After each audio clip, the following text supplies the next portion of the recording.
Bismillahirrahmanirrahim. Assalamualaikum warahmatullahi wabarakatuh. Alhamdulillahirabbil alamin. Alhamdulillahilladzi arsala rasulahu bil huda wa dinil haqq liyudhhirahu 'alad dini kullih. Walau karihal kafirun, walau karihal musyrikun, walau karihal munafiqun. Wa kafa billahi syahida. Nashhadu an la ilaha illallah wahdahu la syarikalah wa nashhadu anna Muhammadan abduhu wa rasuluhu alladzi la nabiyya ba'dah. Allahumma salli ala Muhammad wa ala alihi wa sahbihi wa man tabi'ahu bi ihsanin ila yaumiddin. Amma ba'du. Hadirin yang dimuliakan Allah Subhanahu wa taala, tentunya kita masih dalam kerangka bersyukur kepada Allah. Sudah memasuki tanggal 17 di bulan Syawal, masih hangat. Ramadan meninggalkan kita. Sesungguhnya kita sendiri tidak mau meninggalkan Ramadan. Kalau kita mengikuti sunnah salafus saleh, Ramadan memang dari dulu sampai hari ini menjadi pusat perhatian, khususnya kaum muslimin, walaupun dengan cara yang berbeda-beda. Bahwa dulu para sahabat memaknai Ramadan itu adalah menjadikan semua bulan Ramadan, karena begitu berasa berkahnya, nikmatnya ketika mereka masuk ke Ramadan. Ditandai bahwa mereka itu 6 bulan menjelang Ramadan mereka berdoa agar sampai ke bulan Ramadan. Dan 6 bulan setelah Ramadan mereka mencoba mempertahankan diri agar suasana Ramadan itu betul-betul ada terus pada diri mereka. Sehingga bagi mereka nggak ada bulan kecuali bulan Ramadan. Dan kita lihat bahwa apa yang terjadi di kalangan salafus soleh, para sahabat khususnya, mereka adalah generasi yang sukses. Bukan satu orang, 2 orang, bukan sekelompok, satu generasi sukses. Walaupun mungkin kalau di jumlah populasinya ya tidak lebih banyak dari hari ini gitu kan. Tetapi di zaman itu, di mana kurang lebih total para sahabat itu adalah sekitar 164.000 orang. Sukses semuanya, tidak ada yang gagal hidupnya. Dan itu yang menjadi program Allah Subhanahu wa taala. Bahwa sesungguhnya Allah menciptakan umumnya manusia, apalagi kalau udah beriman, tidak akan menciptakan yang gagal produknya, tapi produk yang berhasil. Walaupun nanti kenyataan ada orang-orang yang berguguran, gagal dalam kehidupannya. Ketika Allah menciptakan manusia menjadi yang produk yang berhasil itu bukan hanya di dunia, tapi dunia dan akhirat. Itu yang disebut dengan al-falah atau al-muflihun. Al-falah ya kemenangannya, keberhasilannya. Al-muflihun orang-orangnya, kira-kira begitu. Yang namanya al-falah ini adalah kebahagiaan, keberhasilan, kesuksesan meliputi dunia dan akhirat. Dan momentum bulan kemarin Ramadan, itulah momentum, kalau kita sering mendengar ada istilah fastabiqul khairat, berlomba-lombalah dalam kebaikan. Di situlah momentumnya sebenarnya. Ketika mereka ingin mendapatkan al-falah tadi, disitulah momentumnya. Ya, bahkan Rasulullah sendiri ikut serta, bukan sekedar menyuruh, bukan sekedar memberikan arahan-arahan, tapi ikut serta dalam perlombaan itu. Dimana ketika hari-hari kebelakang, terutama ketika bulan Ramadan, mungkin guru-guru kita menyampaikan bahwa Rasulullah adalah orang yang dermawan. Di bulan Ramadan lebih dermawan lagi. Orang Rasulullah adalah ahli ibadah. Di bulan Ramadan luar biasa ibadahnya. Dan banyak lagi. Dan itu semua dicontoh oleh para sahabatnya. Karena inilah contoh terbaik. Hadirin yang dimuliakan Allah Subhanahu wa taala, pada siang hari ini saya diberi amanah dengan judul Nasihat Pasca Ramadan. Tentunya judul ini adalah untuk saya pribadi, bahwa nasihat untuk saya, dan jika kita memang berkenan, ayo menjadikan nasihat semua kita. Ya. Dan saya akan memulai dengan satu ayat dari Al-Quran, surah Al-Hasyr ayat ke-18. A'udzu billahi minasyaitonir rajim. Ya ayyuhalladzina amanu ittaqullah wal tandur nafsun ma qaddamat ligad wattaqullah innallaha khabirum bima ta'malun. Ayat ini kalau disebut unik-unik. Ketika berbicara ya ayyuhalladzina amanu, sebagaimana Ramadan pun juga akan begitu berbicaranya ya ayyuhalladzina amanu. Ada perintah atau ada larangan berikutnya.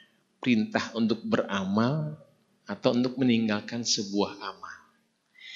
Dan ketika hamba-hamba itu diperintahkan dalam sebuah amal, ujungnya rata-rata kalimatnya la'allakum tattaqun, agar bertakwa. Sebagaimana ayat Ramadan. Ya ayyuhalladzina amanu kutiba alaikumusiyam kama kutiba alal ladzina min qablikum la'allakum tattaqun. Ujungnya begitu. Tapi ayat ini justru ketakwaan di awal. Seruannya sama tetap ya ayyuhalladzina amanu ittaqullah. Jadi kalimat takwa di awal oleh Allah perintahnya, bertakwalah. Kalau tadi ayat Ramadan adalah hasilnya la'allakum tattaqun, tapi ini perintah justru. Agar orang beriman itu takutlah kepada Allah, bertakwalah kepada Allah. Ya. Tentunya ini pelajaran bagi kita dan ada makna. Ya, banyak tentunya para mufassir pun mengupas sangat banyak. Hari ini saya ingin menyampaikan satu poin saja karena berkaitan dengan tadi nasihat pasca Ramadan. Ayatnya pun juga pas setelah ayat Ramadan walaupun jauh. Yang begitu banyak ayat-ayat yang mengarahkan tentang ketakwaan ini. Kalau ayat Ramadan di Al-Baqarah, ini Al-Hasyr kan di juz ke-28. Cukup jauh. Karena memang banyak perintah dari Allah ketika menjadi orang beriman, beramal la'allakum tattaqun. Nah, di ujungnya hampir menuju ujung di mana Allah katakan ittaqullah. Disodorkan rasa takwa itu betul-betul dengan perintah. Yang kalau secara makna harfiahnya, kalau seseorang itu diperintah sesuatu karena belum melakukan.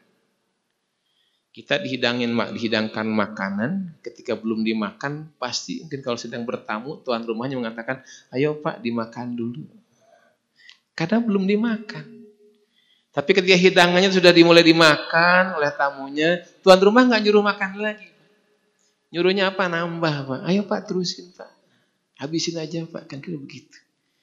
Kalimat ini ittaqullah. Secara harfiahnya begitu bahwa seolah-olah yang diseru oleh Allah ini belum bertakwa. Padahal dari rangkaiannya dari Al-Baqarah sampai Al-Hasyr itu cukup banyak tuh. Agar orang beriman itu bertakwa dengan berbagai rangkaian ibadahnya. Apa maknanya? Sebelum ke maknanya, mungkin saya menceritakan, pernah saya sampaikan sebenarnya. Ada seorang guru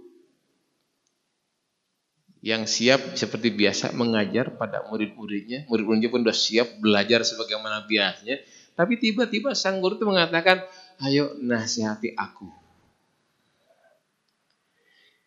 Pada murid yang sudah siap mencatat segala macam pelajaran yang diberikan oleh gurunya, mendengarkan kalimat ini, mereka diam semua dan terhening.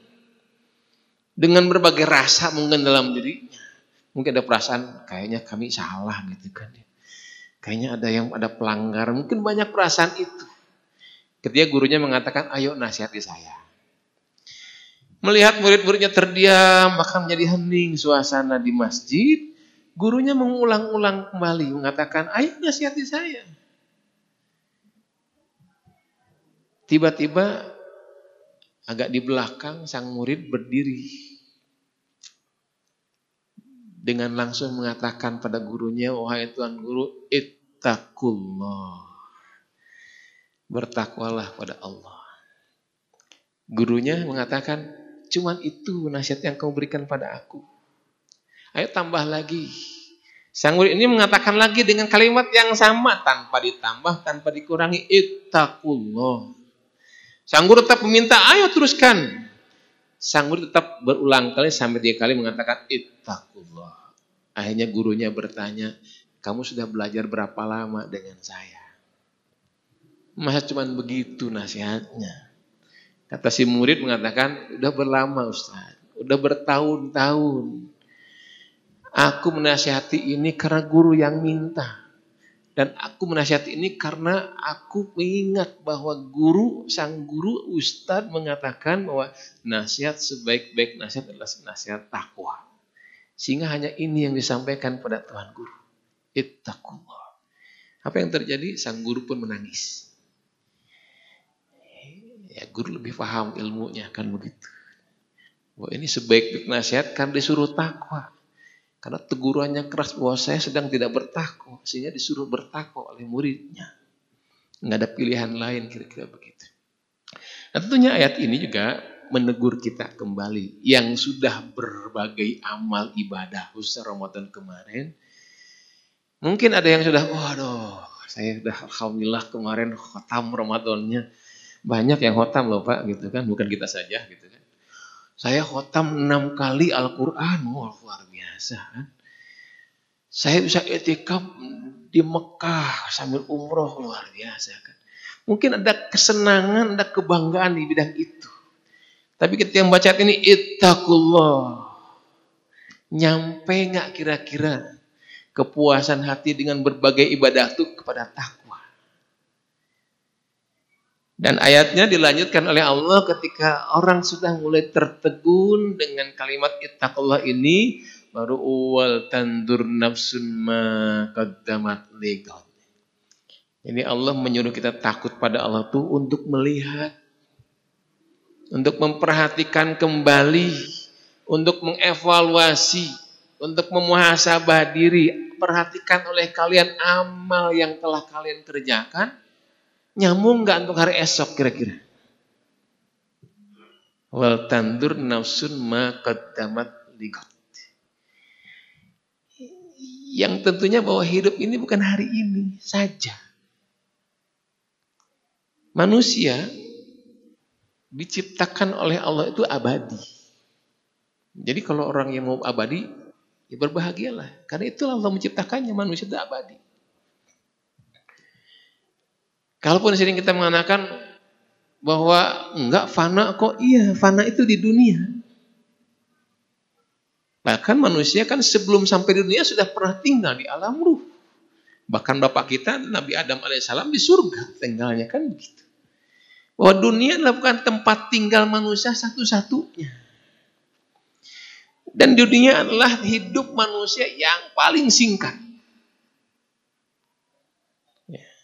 Bahkan umat Islam saja, kata Rasulullah SAW, umat Islam itu ditakdirkan oleh Allah adalah seharinya di waktu Allah. Pendek. Berapa sehari itu? Sehari itu adalah 1000 tahunnya di dunia. Akan temui di kemudian karena ada permintaan-permintaan, munajat-munajat dari hamba-hamba Allah yang soleh, terutama Rasulullah SAW, kemudian Allah menambah setengah hari lagi. Sehingga umat Islam itu nanti usianya cuma 1500 tahun.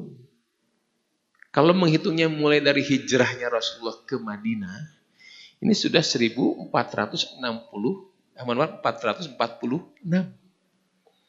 Berarti tinggal 54 tahun lagi. Tapi kalau mulai dakwahnya Rasulullah, tambah dikurangi 13 tahun lagi, kurang 50 tahun berarti umur umat Islam ini. Jadi kalau orang Sunda bilang Allah tuh kayak anjang-anjangan, lagi sandiwaraan gitu kan. Kalau dulu lagi kecil kan main, ayo orang anjang-anjangan. Kamu bapaknya ya, saya ibunya, kan begitu tuh. Ini buat rumah-rumahan. Allah kayak begitu. Cuman sehari Allah menciptakan umat Islam itu. Sangat singkat. Sedangkan hari-hari berikutnya begitu panjang hidup manusia itu. Yang akan dilalui adalah alam barzah dan kemudian terakhir alam akhirat. Disitulah manusia kekal selamanya di alam akhirat. Masalahnya kan di alam akhiratnya cuma dua. Di mana memang Allah, semua yang diciptakan oleh Allah cuma dua. Siang malam, laki perempuan, kan kira-kira. Bahagia, sedih, surga, neraka. Kalau kaya apa bandingannya, Pak? Ya, Pak. Allah menciptakan kaya dengan Allah tidak pernah menciptakan miskin, Pak. Jadi pasangan kaya itu kecukupan. Ya, sesungguhnya bahwa Allah itu tidak pernah membuat hambanya miskin. Tapi kok banyak yang miskin, itulah hamba. Pilihannya yang jadi orang miskin. Padahal kalau ditanya, Pak mau miskin enggak? Enggak mau. Tapi kenyataannya miskin. Sehingga Allah dengan berbagai amal ibadah kita, termasuk tadi dengan proses kehidupan kita ini, Allah menyuruh kita melihat lagi, tapi dengan penuh rasa takut pada Allah. Rasa takwa pada Allah. Coba lihat lagi tuh amal kamu kemarin tuh, Ramadan kemarin tuh, bener enggak? Tilawah Quran kemarin kamu tuh bener enggak? Jangan sampai tertipu dengan asiknya kita beramal ibadah. Lu adakah yang tertipu? Banyak. Banyak orang yang tertipu keasikan beribadah. Setidaknya seorang wanita datang ke Rasulullah SAW. Melaporkan suaminya, ya Rasulullah, aku ingin cerai. Kenapa kamu ingin cerai? Suamiku udah gak peduli. Jangankan pada aku, dirinya pun dia gak peduli.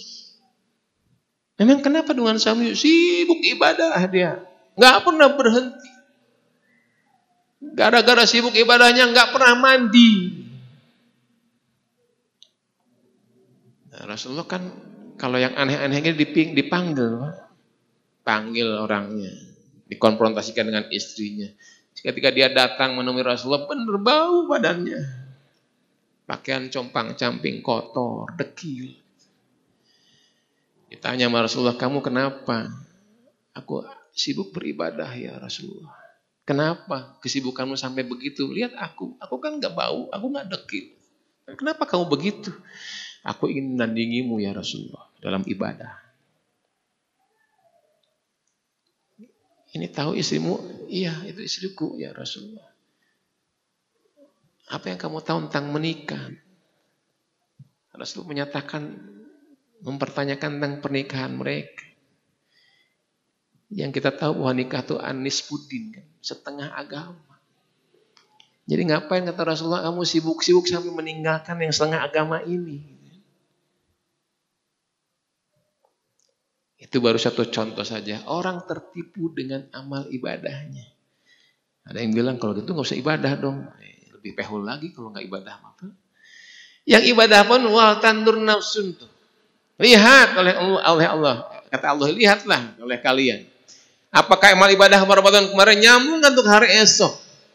Hari esok bisa bulan depan, bisa hari besok, bisa nanti sampai akhirat kelak. Rata-rata para mufassir mengatakan hari esok hari kiamat nanti. Ada enggak bekas-bekasnya Ramadan itu untuk hari esoknya? Nah, sampai di situ kita kembali lihat ayatnya. Karena Allah merintahkannya wal tandur nafsun, lihat lagi Ramadannya kan. Ketika nasihat pasca Ramadan. Ketika melihat ke belakang, ya lihat ayatnya dulu sebelum amalnya. Apa ayatnya? Ya sudah paham kan. Ada 3 poin kan tadi, ya ayyuhalladzina amanu, poin pertama itu. Yang kedua, kutiba alaikumusiyam, saum, puasa. Yang ketiga, la'alakum tatakun. 3 poin ini penting, luar biasa. Saya baru ngulik-ngulik tentang takwanya. Dalam Quran sendiri takwa itu ada secara kalimat takwa jelasnya cuma 19 kali. Tapi dengan turunan akar dari akar kata takwa itu sendiri, itu sampai ada 250 kata dalam Al-Quran. Begitu banyak menandakan pentingnya kalimat ini untuk diperhatikan oleh kita. Dan kita ini tadi kembali ke aman. Orang beriman. Orang beriman. Jadi perhatikanlah ketika awal tandur nafsun ma qaddamat ligat. Perhatikan. Amanu. Allah sudah husnudzon pada kita. Allah sudah memuliakan kita ketika Ramadan kemarin. Dan kita merasakan betul dengan panggilan, hai orang beriman. Karena ini panggilan sebaik-baiknya panggilan. Bukan ya ayyuhal muslimun. Bukan. Tapi ya ayyuhal ladina aman. Sehingga berbangga dirilah dipanggil Allah itu. Sedikit mengulas, pernah disampaikan soalnya kan. Nang iman sendiri kan maknanya Rasulullah SAW menyampaikan tasdiq bil qalbi wa qawlu bil lisani wa amalu bil arkan. Ini mulai periksa lagi kita ini. Apakah kita senantiasa meyakini dengan hati, mengucapkan dengan lisan, mempraktekkan dalam amal kehidupannya, itulah iman. Contoh misalkan ayat Quran.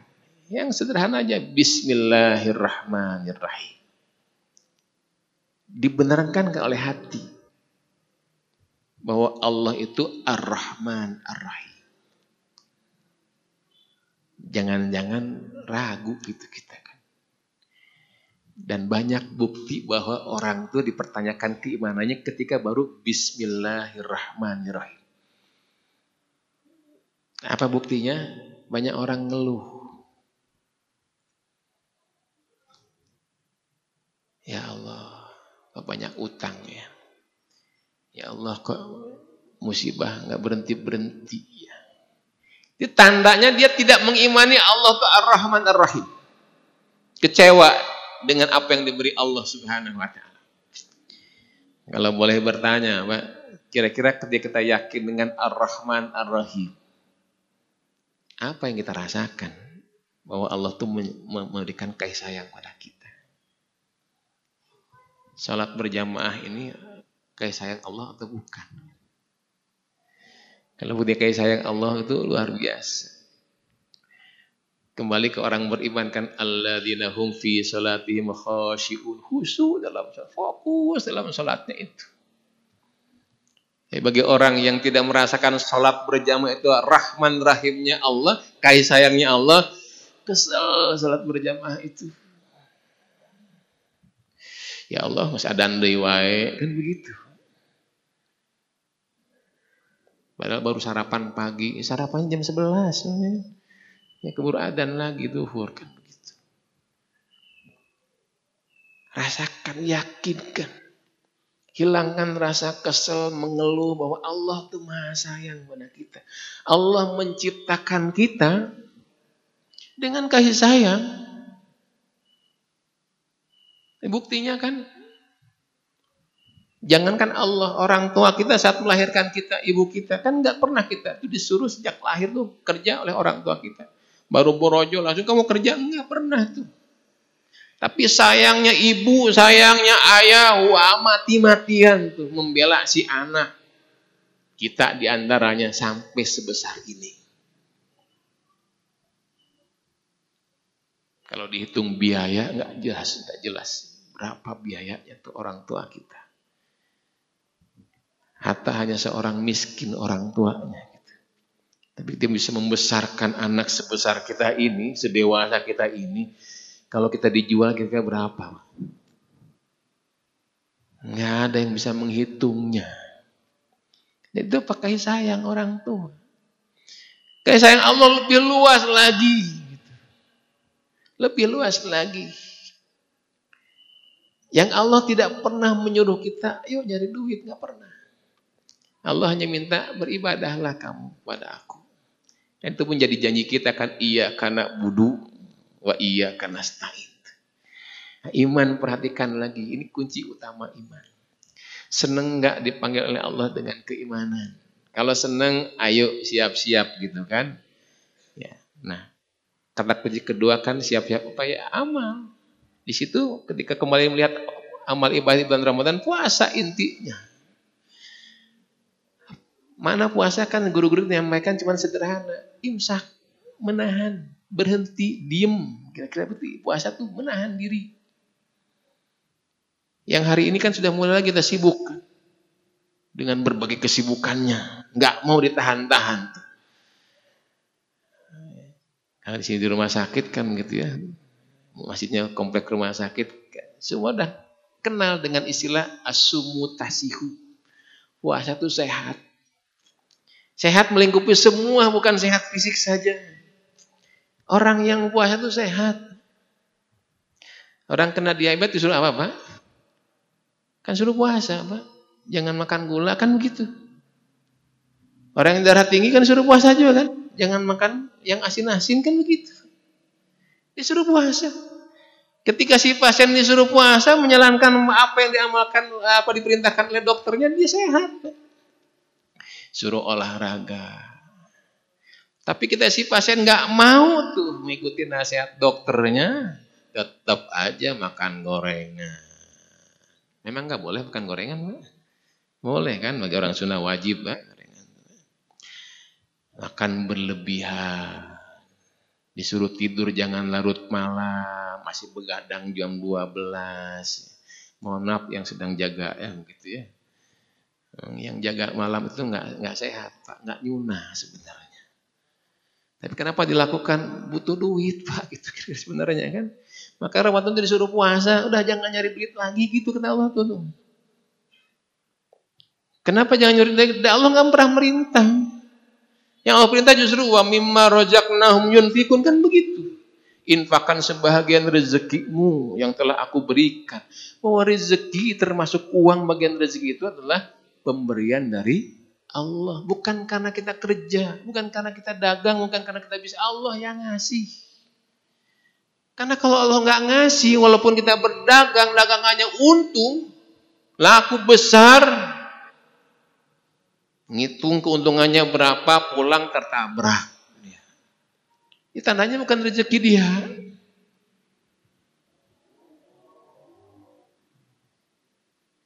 Cari uang kemana-mana, pinjaman sampai dapat 1 miliar untuk modal usaha, kira-kira begitu. Oh seneng, dapat 1 miliar modal usaha. Tapi ketika dia bukan rezekinya, tertipu dia dalam usahanya.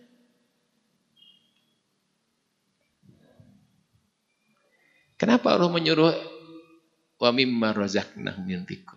Mana puasa begitu, berhenti. Makanya orang yang puasa rata-rata kan infak. Ngasih orang berbuka, kan begitu Pak ya. Nah inilah maknanya pasca Ramadan, nasihatnya adalah makna puasa ulang-ulang. Makanya Rasulullah ini tepat bulan Syawal kan. Syawal sendiri maknanya adalah bulan peningkatan. Seyogyanya kita meningkatkan diri di bulan Syawal. Kalau berbicara kuantitatif, puasanya harus meningkat. Mungkinkah? Nggak mungkin.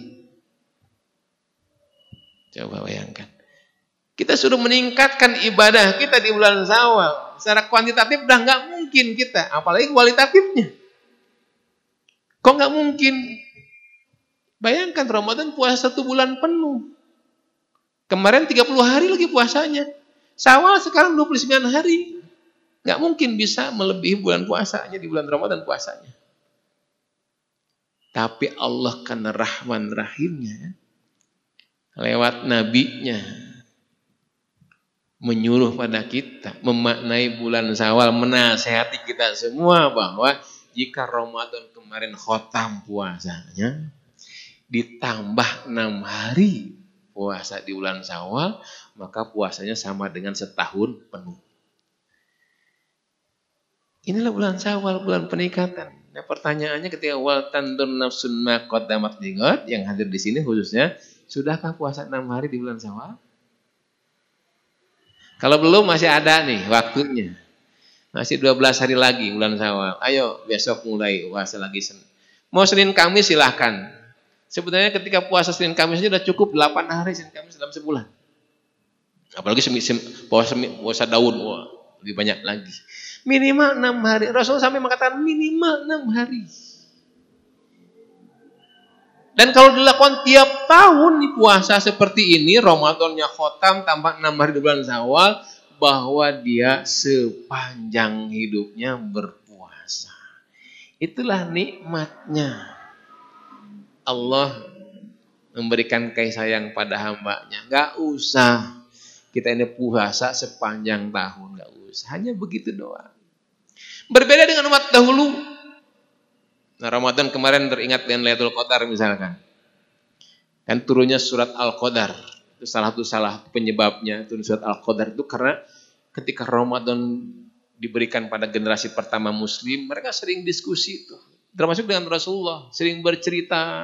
Di antara ceritanya adalah orang dulu di Bani Israel itu ada orang saking solehnya. Dia ibadah 83 tahun, nggak tidur, nggak henti-henti. Ini ibadahnya. Berapa usianya? Kira-kira begitu. Sedangkan di zaman Rasulullah usianya sudah sekitar 60, 80 udah meninggal rata-rata. Sehingga sahabat ada yang bertanya, ya Rasulullah gimana kami cara menandingi mereka gitu kan.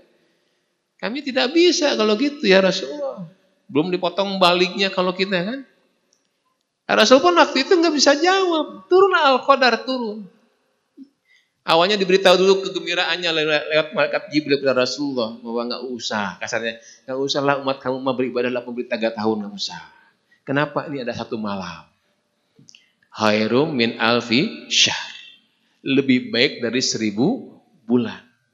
1000 bulan itu sekitar 83 tahun lebih, kira-kira begitu. Dan ini lebih baik. Itu kasih sayang Allah luar biasa. Termasuk puasa tadi. Orang-orang dulu puasa siang malam. Generasi pertama umat Islam pun juga kan sahabat pertama kali puasa Ramadan itu memayahkan. Di antaranya mereka berbukanya sama dengan kita maghrib, tapi mereka punya jatah makan itu sampai isya. Itu pertama kali sahabat puasa di bulan Ramadan tahun kedua Hijriah. Mereka puasa itu maghrib berbuka, tapi isya sudah nggak boleh makan lagi. Kan repot. Apalagi generasi sebelumnya. Yang kemudian direvisi oleh Allah Subhanahu wa taala dengan ayat 187-nya bahwa mereka boleh berhubungan suami istri malam harinya, makan minum yang disebut sahur sampai terbit fajar. Kita sudah senang, Pak. Puasa itu begitu. Maghrib berbuka, bebas mau makan sampai terbit fajar. Tapi lagi-lagi bagi orang yang mengetahui sumut tasyu makan mengatur. Walaupun bebas boleh makan sampai terbit fajar kan. Maknai puasa menahan diri. Kita puasa diajarkan tidak marah, jaga emosi. Sampai Rasulullah mengajarkan detil tentang sebuah amal. Jika ada yang ngajak bertengkar, bilang, mohon maaf saya sedang puasa. Menandakan bahwa puasa itu menahan. Dan 2 poin pentingnya dalam menahan itu kan bersyukur atau bersabar. Siangnya bersabar ya, sabar.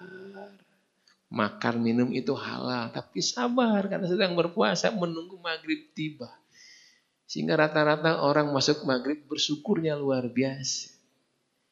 Yang nggak hafal doa pun ngapalin doa dulu kan begitu. Bersyukur. Diajarin 2 itu. Dan karena 2 itu dipraktekkan saat Ramadan, terjadi keberkahan yang melimpah. Nah, Syawal, nasihat terlepas ke Ramadan, ya begitulah harusnya. Lagi-lagi nggak perlu sebulan penuh puasa di bulan Ramadan, cukup 6 hari saja. Ayo Pak, diobrol Pak, 6 hari diskon Pak, diskon. Ya.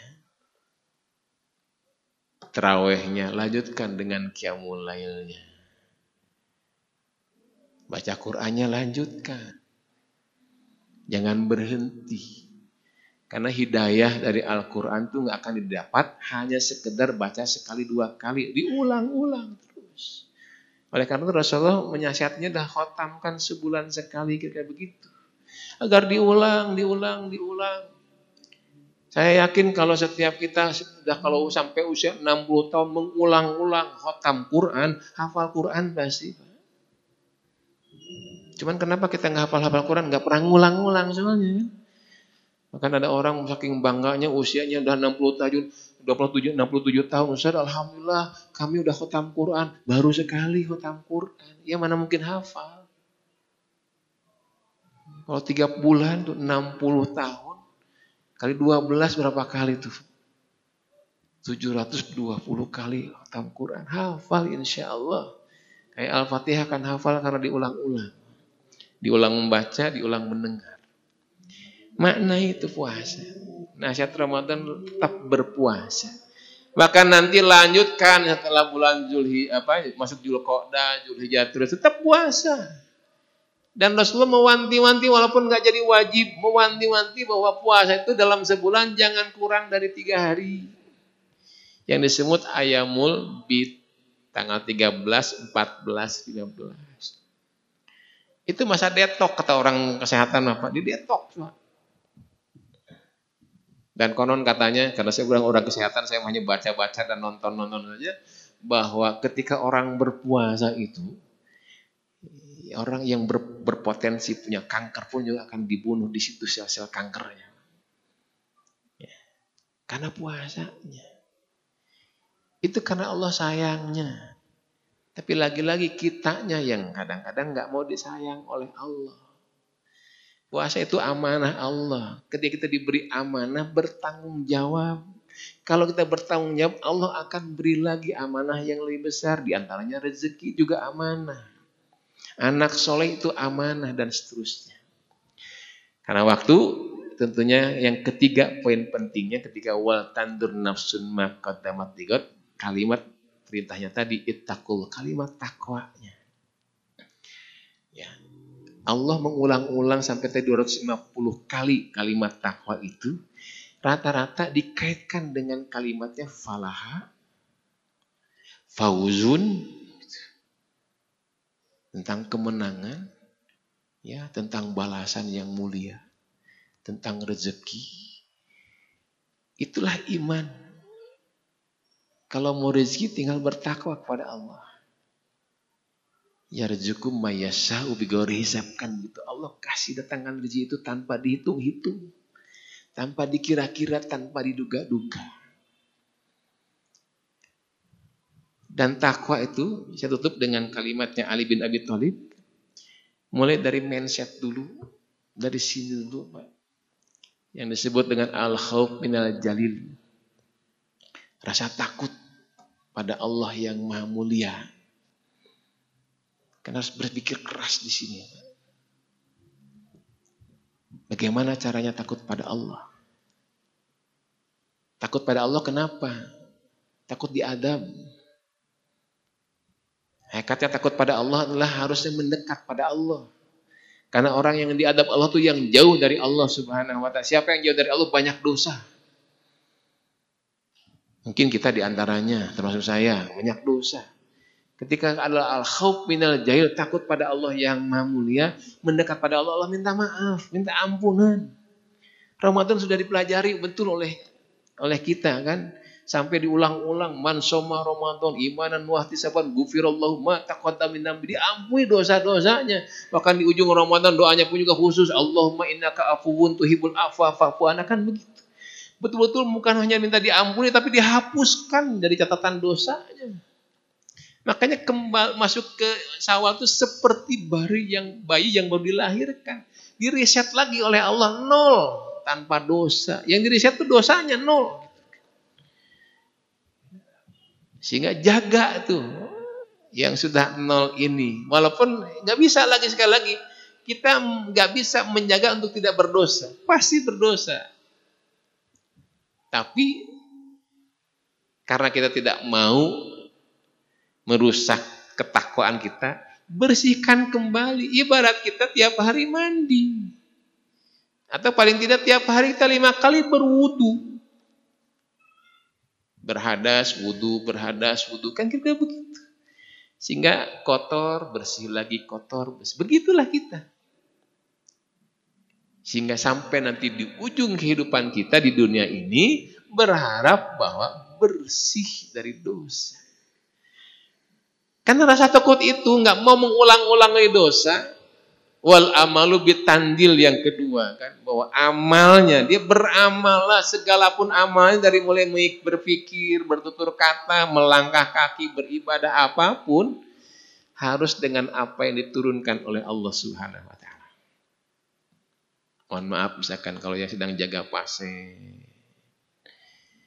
masuk ruangan, salam, assalamualaikum. Walaupun mungkin pasiennya nggak bisa jawab, nggak apa-apa, assalamualaikum. Tanya sang pasiennya, sakit apa, sakit di mana, pegang, doain doa kita. Kan begitu sunnahnya. Boleh jadi dokter sudah pusing bagaimana menyembuhkan sang pasien. Kok pusingnya? Dokter mah nggak bisa menyembuhkan, cuma bisa ngobatin.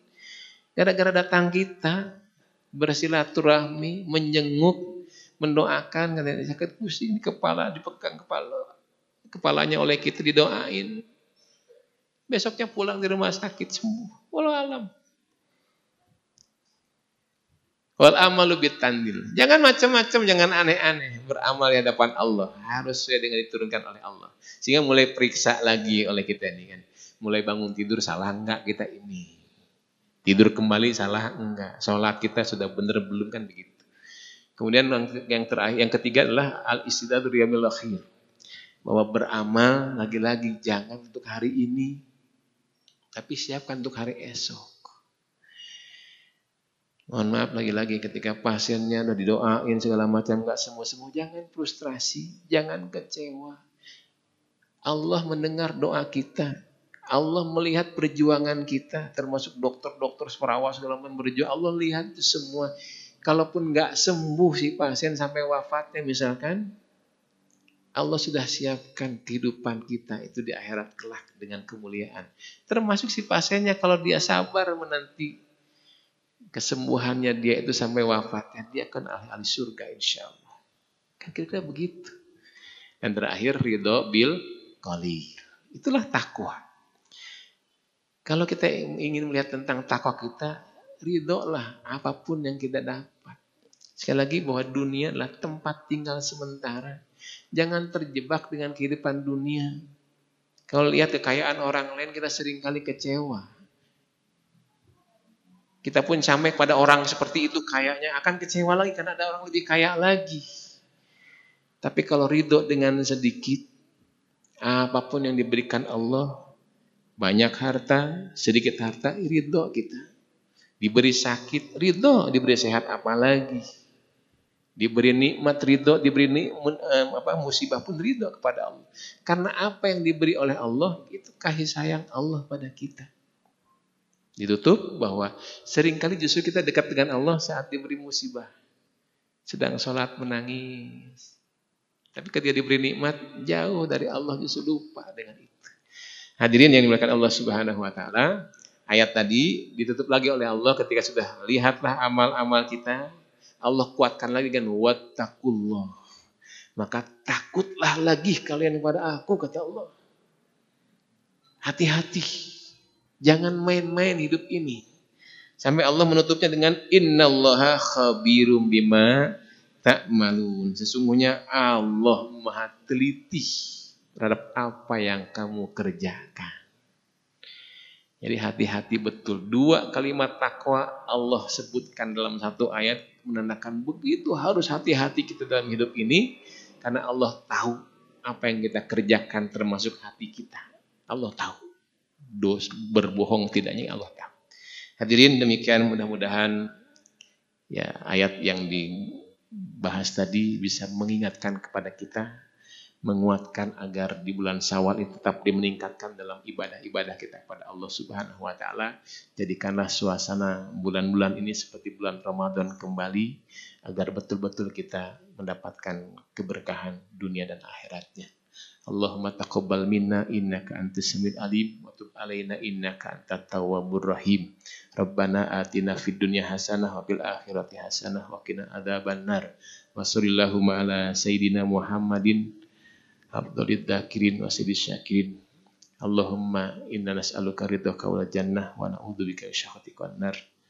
Amin amin ya rabbal alamin. Aku qouli hadza. Assalamualaikum warahmatullahi wabarakatuh.